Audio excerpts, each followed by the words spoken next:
Before I start chapter 13, I have one page from chapter 12 that I missed. So here's the last page of chapter 12.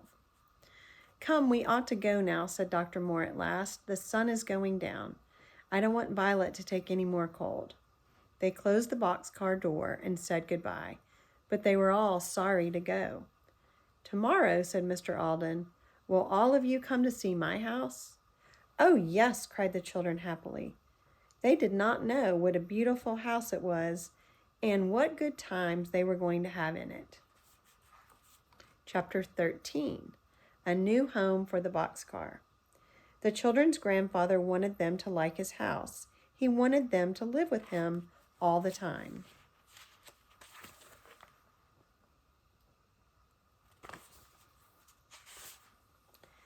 So he had made over some of the rooms just for them. The children went with him in his car to see the house. When the car stopped in front of it, Henry cried in surprise, "Do you live here, in this beautiful house?" It was a beautiful house. It was very big, with many trees and flower gardens around it. "You may live here too if you like my house," remarked his grandfather, watching Henry's face. The house was beautiful inside too. There were flowers everywhere. There were maids everywhere. The children went up to their bedrooms. "Oh," cried Jessie, "this is Violet's room." It really was Violet's room. There were violets on the wallpaper. The bed was white with a violet cover. On the table were flowers. "What a beautiful room," cried Violet, sitting down in a soft, pretty chair. All the children shouted when they saw Benny's room. The wallpaper was blue and covered with big rabbits and dogs and bears.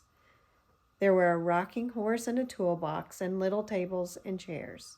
And an engine stood on a track with cars almost as big as the little boy himself. Benny ran over to the engine. "Can I run this train all day?" he asked. He sat down on the floor by the engine. "Oh no," said Henry, "you are going to school as soon as it begins."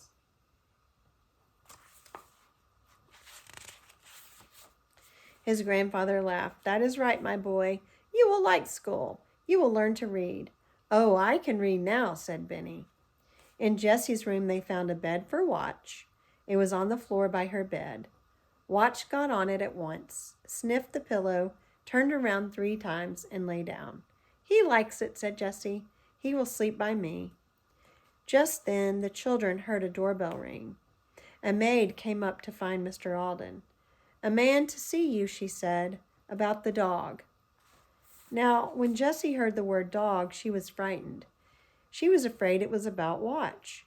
"They won't take Watch away," she whispered to Henry. "No, indeed," said Henry. "We'll never, never give him up."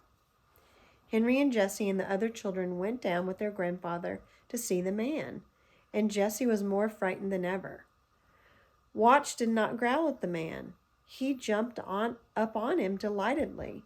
"You see, he was my dog," said the man. "But I sold him to a lady and he ran away from her that very day. I have to turn him over to the lady I sold him to." "How do you know he is the same dog?" asked Mr. Alden. "Oh, he is my dog," said the man. You see, he knows me, and he has a small black spot on his foot. But someone has cut his hair on one side." Benny looked. He found the black spot on Watch's foot. "I never saw that spot before," said Henry. "I will give you what you want for the dog," said Mr. Alden. "The children love him. They want to keep him." "But I sold him to a lady," said the man. "I must take the dog to her." Then Henry said, "Maybe she will want to change to another dog when she sees his hair. If she will agree to take another dog, will you let my grandfather have this one?" "Yes, I will," said the man. "Let's go and ask her, grandfather," said Benny. "She will let Jessie keep Watch. He is her dog. She took the thorn out of his foot." The man told Mr. Alden where the lady lived, and they all started out to find her. She was a pretty young lady, and she asked them to sit down, but Benny could not wait. He said, "Please let us keep Watch. I want him, and Jessie wants him, and we didn't know he was your dog." "What do you mean?" asked the lady, laughing. "Who is Watch?" "This dog is Watch," answered Henry. A man came to Grandfather's house today and told us that he had sold the dog to you. When Watch ran away from you, the day you bought him, he came to us. He had a thorn in his foot, and Jessie took it out. Watch looked up at the lady and wagged his tail. When she looked at him, she began to laugh. Look at his side, she said. Who cut his hair? I'm sorry, said Henry. Benny did that one day with Violet's scissors. I'm not sorry, said the lady, laughing. He looks so funny. And you want to keep him, is that it? Oh, yes, said Jessie eagerly. The man will let us have him if you will take another dog. Don't be afraid, said the young lady. You may keep the dog. I can change to another one. Oh, thank you. You are nice, cried Benny. He ran to the lady and climbed up in her lap before anyone could stop him. I'd like to keep you, Benny, in place of the dog, laughed the lady, putting her arms around him. How happy the children were to have Watch to keep. Mr. Alden gave the money to the man at once. 4 happy children sat with their grandfather around the Alden dinner table that night.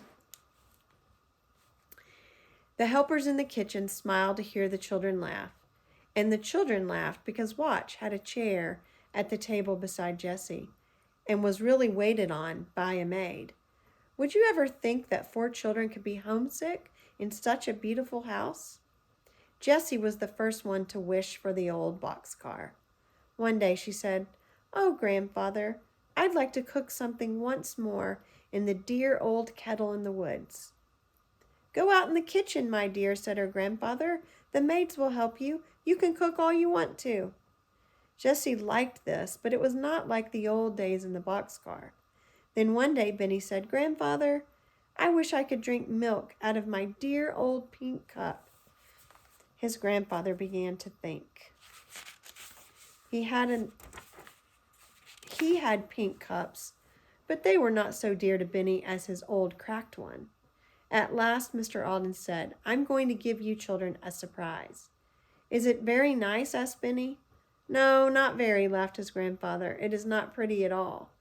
When will it come? Asked Benny. It will come today. You children must all go over to Dr. Moore's and stay until the surprise comes. What can it be? Wondered Violet. Her grandfather laughed. I hope you will like it, he said. It is very heavy. The children were glad to see sweet Mrs. Moore and the kind doctor again. They stayed until Mr. Alden said the surprise was ready. Then Dr. Moore and his mother went back with them in the big car. Mr. Alden was as happy as a boy. He took them by the garage and through the big gardens. At last, they came to a garden with a fountain in the middle and trees all around it. Near the fountain was the surprise. It was the old boxcar. The children ran over to it with cries of delight, opened the door, and climbed in. All the things were in place. Even the old dead stump was there to step on. Here was the old knife which had cut butter and bread and vegetables and firewood and string. Here was Benny's pink cup, and here was his bed. Here were the big kettle and the blue tablecloth. Here were the pitcher and the old teapot. And here was the dinner bell which the children had made from an old tin can.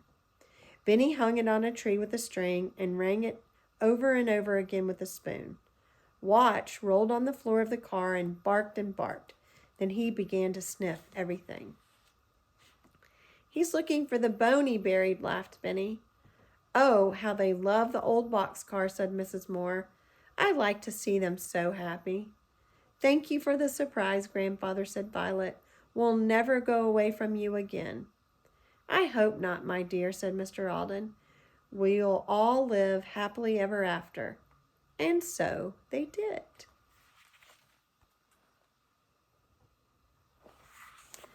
I hope you enjoyed this book. And next, Mrs. Brown will be reading Surprise Island, the second in the Boxcar series.